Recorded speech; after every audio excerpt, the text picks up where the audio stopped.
Sean bienvenidos. Vamos a conversar un poquito, a trabajar acerca de la estructura histérica. Esto partiendo desde las conceptualizaciones de Jacques Lacan y particularmente, en nuestro caso, desde la lectura que Joël Dor realiza de la obra del mencionado. Cuando hablamos de estructura histérica, estructura psíquica, neurótica, histérica, estamos hablando de una carga de importancia distinta a la que quizá estamos acostumbrados a escuchar desde otros paradigmas.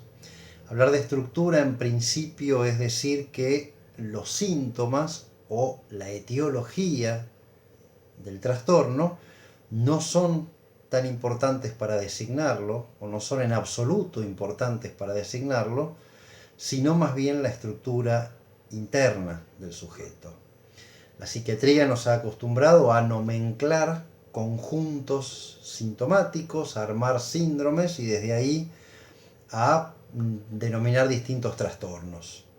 Dentro de esta estructura, la psiquiatría tiene 5 o 6 trastornos somatomorfos y otros tantos trastornos disociativos.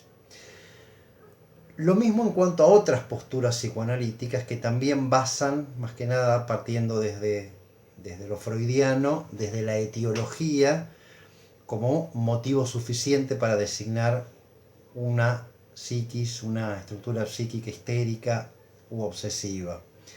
En este caso se va a partir desde los rasgos estructurales, diciendo que ahí radica la verdadera diferencia, que los síntomas pueden ser los mismos en distintos psiquismos de distintas estructuras o de distintos trastornos, pero cuando vamos al nudo de la cuestión, a la estructura, ahí encontraríamos las verdaderas diferencias y a la hora de pensar una dirección de la cura, sería operando desde esos rasgos estructurales que se obraría y no tanto desde la sintomatología, que sería el último efecto de la estructura.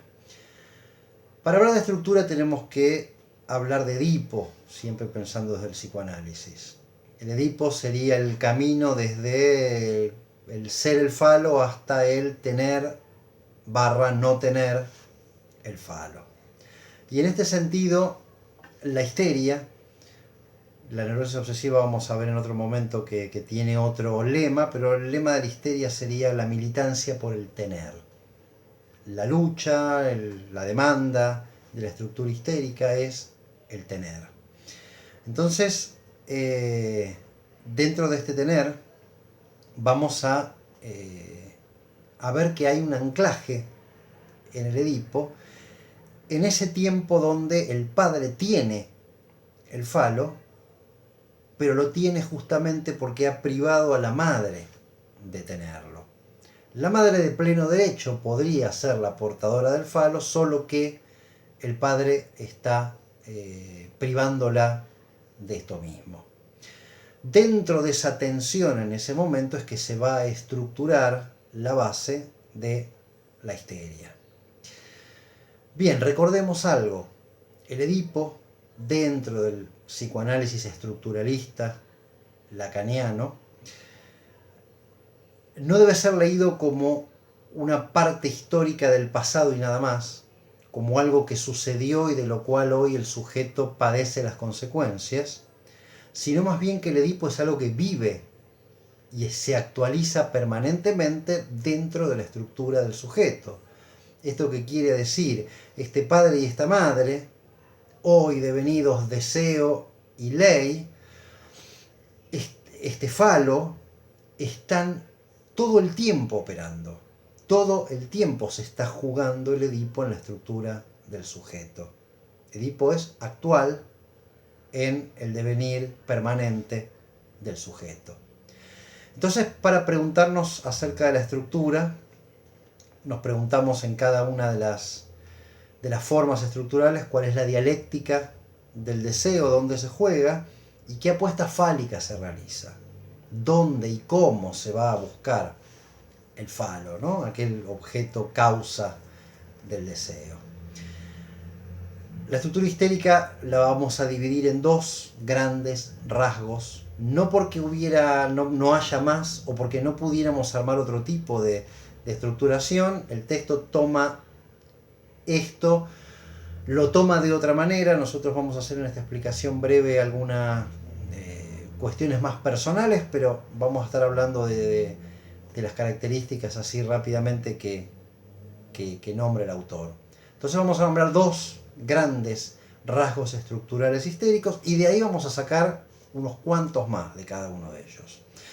Primero, la estructura histérica se basa en la alienación subjetiva del deseo en relación al otro con mayúscula, al gran otro. Alienación subjetiva en relación entonces al deseo del otro. Cuando decimos alienación subjetiva, estamos diciendo el sujeto sujetado. Un sujeto que no lo es sino en relación a un otro. Un sujeto que depende su subjetividad de un otro. Un otro que opera entonces como soporte identificatorio, como sostén del deseo, como destinatario de la pregunta acerca del deseo. Un otro que está instaurado, por supuesto, psíquicamente, pero que es encarnado por diferentes personas en el afuera en diferentes momentos. Dos grandes encarnaciones son, en el caso de la histeria, la identificación, en el caso de la mujer, con otra mujer, o la instauración, el hecho de designar un amo. Ahora nos vamos a detener en estas cuestiones, pero esto de preguntar por el deseo implica la trampa, si esta palabra es del todo adecuada, no sabría, pero la trampa de no aceptar el no tener. El hecho de preguntar implica la posibilidad de tener. Obturar, dejar sin efecto esta posibilidad alguna de quizá no lo tenga e ir siempre en pos de la búsqueda de ese objeto o de esa forma del deseo. Para esto entonces hay una sujeción imaginaria siempre a un otro. El histérico monta escenas en la vida donde siempre hay un otro importante, en forma de alguien con quien me identifico o en forma de alguien a quien instauro como mi amo. Y esto logra también, como efecto colateral, el hecho de la posibilidad de ser sugestionado. El histérico es una persona sugestionable porque el hecho de colocarse en ese lugar en relación a un otro dueño de la verdad del deseo hace entonces que uno quede a merced de esa verdad, de ese deseo y de quien encarne esa verdad. Dice Lacan en una frase muy interesante: el histérico necesita un amo sobre quien reinar. Lacan tiene este tipo de frases, pero siempre nos dejan pensando por verdaderas cuestiones fundamentales que tenemos detrás de ellas. El histérico va a ubicar un amo, y no siempre, y yo diría inclusive generalmente, un amo que no tiene las credenciales necesarias para hacerlo. El histérico necesita instaurarlo y colocarlo en ese sitio sin preguntar, o en todo caso, si pregunta viendo que no, por más que no reúna esas condiciones, va a ser instaurado ahí y va a ser sostenido ahí, que ese es el trabajo que tiene el histérico por delante. Entonces, cuando este amo no tiene con qué, el histérico va a operar varias cuestiones, tres de ellas. Primero, lo que se llama el realce. El histérico tiene que hacer brillar a este amo. El histérico tiene que lograr que este que no tiene un brillo propio lo tenga a través del accionar de la persona histérica. Esto implica un sacrificio en segundo lugar. Y este sacrificio va a traer después la permanente queja histérica, ¿no? Histérica que se queja todo el tiempo de las cosas que tiene que hacer para sostener a este amo. Y en tercer lugar, implica también un dar para ver, un dar para hacerse ver, un dar para recibir también algo a cambio. Esto sería, hago brillar para tomar yo mismo brillo de esa acción.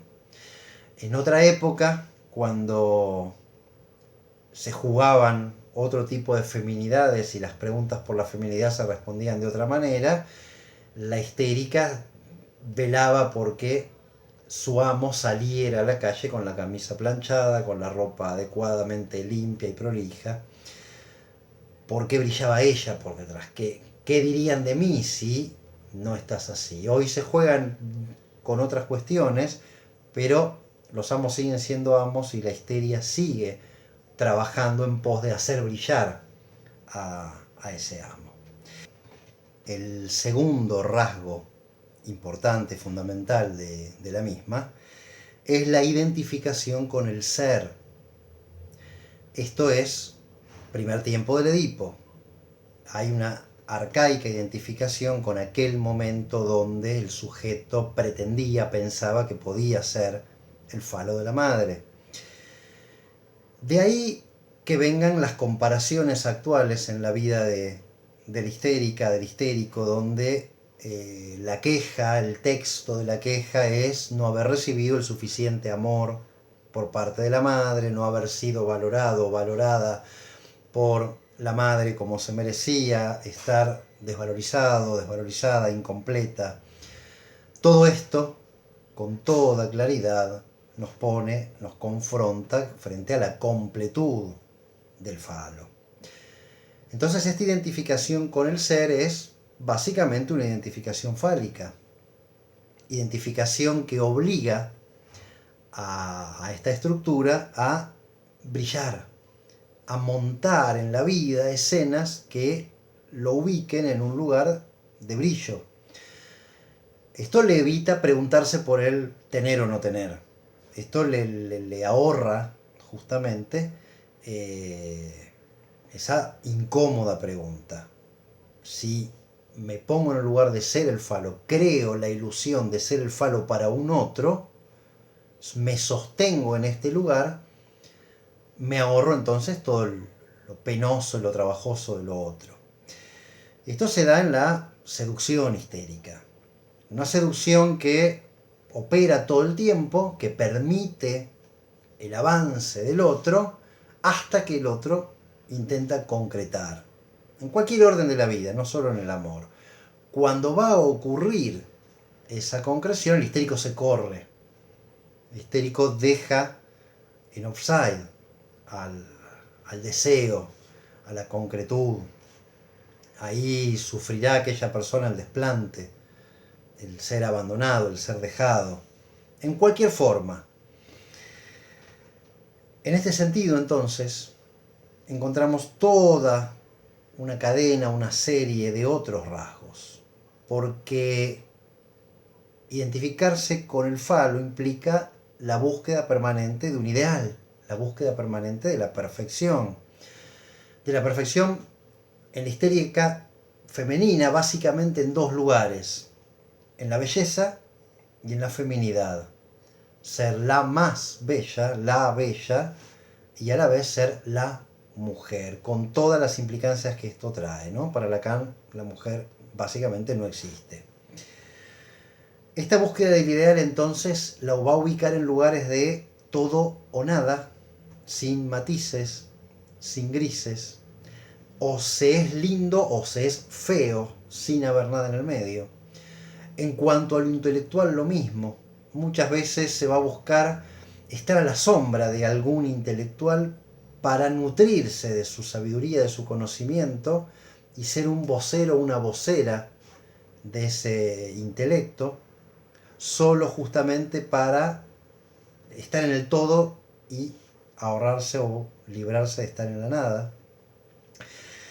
El hecho de la búsqueda ideal implica la escena de la indecisión permanente, desde ir a comprar un par de zapatos hasta la indecisión por buscar al hombre o la mujer de mi vida. Como siempre puede haber algo más perfecto que lo que estoy por elegir, prefiero seguir buscando opciones y no elegir nunca. Estar sin estar. Cuando la situación se torna imperfecta, que toda situación rápidamente lo demuestra, la histérica es capaz de estar en un lugar sin estar del todo allí. El famoso hacer el como si, novia, esposa, estudiante, trabajadora, pero en realidad no estoy acá. Cumplo con las funciones, pero la perfección la estoy yendo a buscar a otro lugar. El lugar del permanente deseo siempre insatisfecho. No hay posibilidad nunca de arribar al deseo. Siempre se monta una escena necesaria para que ese deseo sea siempre insatisfecho, nunca poder alcanzarlo de ninguna manera. La identificación con otra mujer, algo muy propio que ya desde Freud fue ahí descubierto y se fue siempre avanzando en ese sentido. La histérica busca una mujer que pueda responder sus preguntas. ¿Qué es ser una mujer? Ser una mujer es ser fulana. Una fulana de quien creo tiene aquello que a mí me falta. La famosa otra de la histeria. La otra que tiene el mejor marido, la otra que tiene el marido que le compra la mejor ropa, que la lleva a pasear, que le da lo suficiente para que ella sea feliz y que tenga lo que yo no tengo. La otra que tiene entonces las respuestas por el deseo que yo no tengo. Otro rasgo de esta búsqueda del ideal es la elección imposible.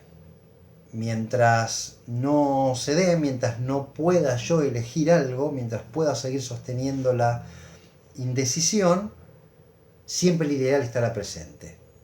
Mientras yo no elijo, mientras todos son posibilidades, hay alguna posibilidad que es la ideal. Justo esa es la que yo no puedo arribar. Todos los objetos de amor me pretenden, pero yo pretendo el único objeto de amor que es aquel que no me pretende a mí. El día que arribe a ese lugar será perfecto. Bueno, sostenerse en esa dialéctica es bien propio de esta estructura.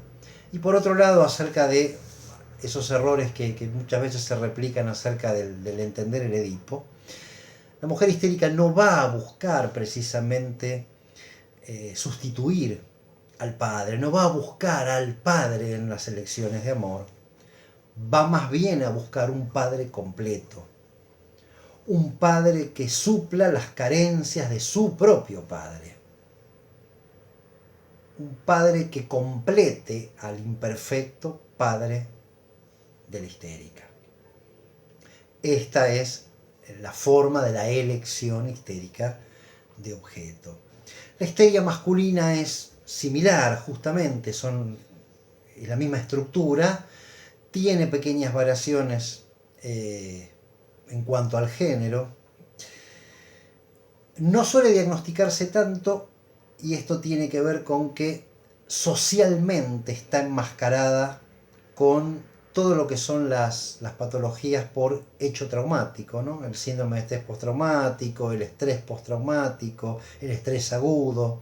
Son formas, no digo siempre, pero socialmente son formas de velar histerias masculinas muchas veces. Es verdad que en el hombre no aparece, o no aparece tanto, o prácticamente no aparece como síntoma el ataque histérico, pero sí aparece el acceso de ira. No aparece la conversión o la anestesia o la parálisis orgánica, pero sí aparece el temor por enfermedad orgánica, sí aparecen cuestiones más ligadas a la hipocondría, que también la psiquiatría ubica dentro de los trastornos somatomorfos. Por lo tanto, podemos decir que quizá esto tenga más que ver con una cuestión de rótulos sociales que de presencia o ausencia de estructura histérica masculina, que está más que reconocida. Dice ahí el texto algo muy interesante, y es justamente la histeria masculina no tiene los 300 años o más de histeria femenina. Por lo tanto, por eso no está tan diagnosticada. En cuanto a alguna cuestión más característica, del hombre, simplemente nombramos unas, esto de dar para ver, que nosotros podemos decir dar para recibir, hacer un esfuerzo para recibir algo a cambio. Lo mismo, el hombre histérico va a gustar, va a intentar gustar, va a intentar parecer, va a intentar hacerse amar. Para esto va a amar, va a ofrecer algo, pero un ofrecimiento que tiene que ver con una contraprestación. Va a ser seductor, y a diferencia de la mujer, seductor de todas, seductor universal, una seducción claramente no comprometida, una seducción que no va a ir más allá de eso. Cuando peligre el avance, lo mismo que decíamos en la mujer, va a retirarse. No, va a seducir a todas para no tener ninguna. Y esto va a producir insatisfacción. Y esto en todos los órdenes, no solo en lo amoroso, esto también en la carrera, en la vocación, en el trabajo, en lo económico. El histérico va a presentarse como víctima, y en este sentido hay dos miradas. La mirada freudiana va a hablar de la neurosis de destino, y miradas posteriores de neurosis de fracaso, toda vez que la estructura histérica masculina logre algo en cualquier orden de la vida, se va a encargar rápidamente de deshacerlo, de destruirlo. Toda vez que peligre la estructura con un éxito, el histérico se boicoteará, o bien, acto seguido, producirá el fracaso. Porque su estructura lo va a llevar a quedar ahí boyando, flotando siempre en esta insatisfacción, en este deseo que es posible alcanzarlo, pero siempre está un poco más adelante de uno mismo. Bien, hasta aquí entonces quedemos con la estructura histérica. En próximos encuentros ya trabajaremos la estructura neurótico obsesiva. Muchas gracias por estar y por acompañarme hasta este momento.